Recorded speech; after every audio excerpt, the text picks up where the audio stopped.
working with security inside Microsoft is huge.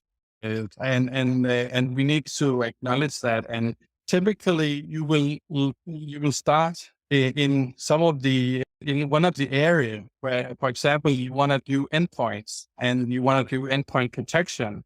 You don't want to go very deep, but you want to also touch on the different capabilities so that you understand overall the full stack that Microsoft provides.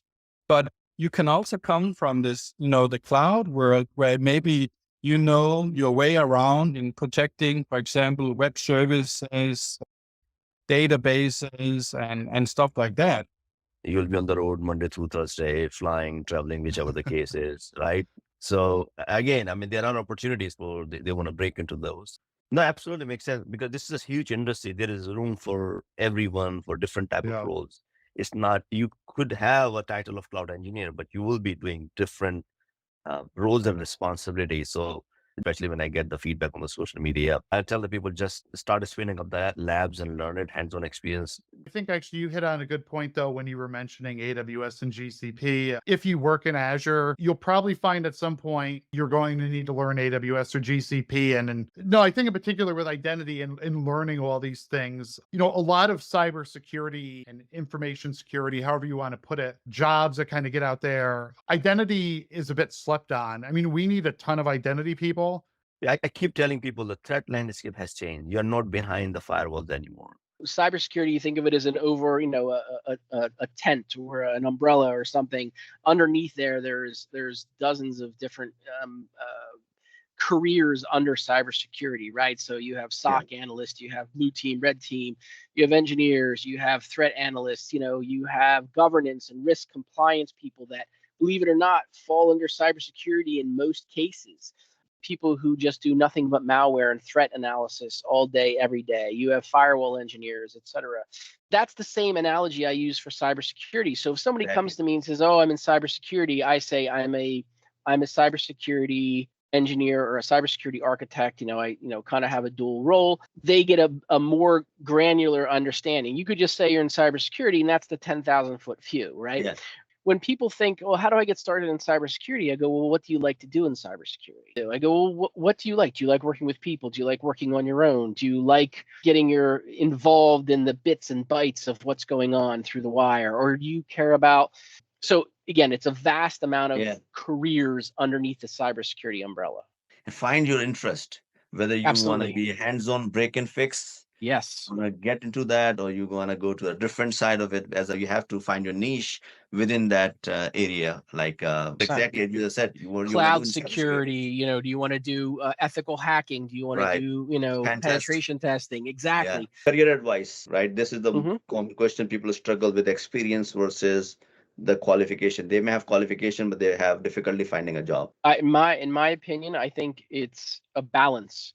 I think it's very good to have the education side and maybe some certifications, not a truckload of certifications, not more certifications than you can put after your last name on a signature. I'm talking about one or two solid certifications. Maybe it's certified ethical hacking. Maybe it's a CISSP.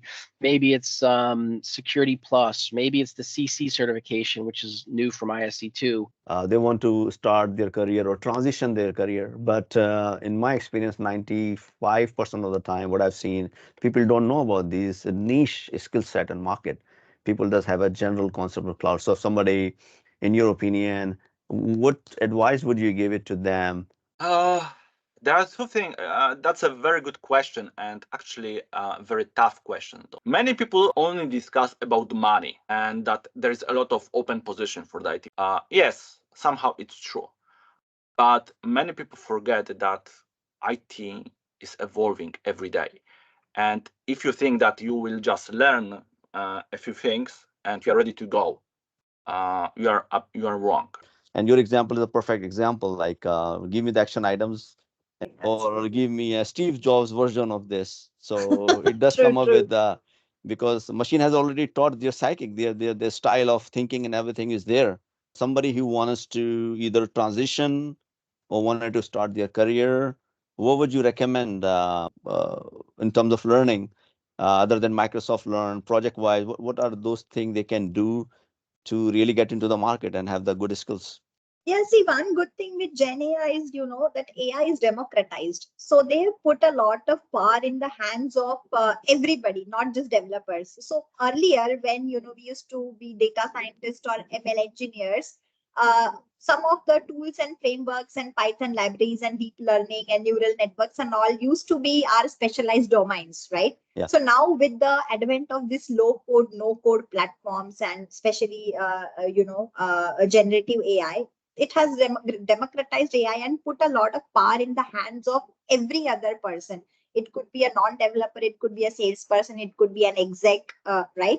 So my suggestion is for people who are wanting to onboard this AI journey, AI bandwagon, just start from anywhere. You can. There's a lot of tools and frameworks. Start with the basics, right? See what is large language models, what's large foundation models, how you are interacting with them via prompts. What are different types of prompts? Then you can go a bit deeper into all of these behind the scenes.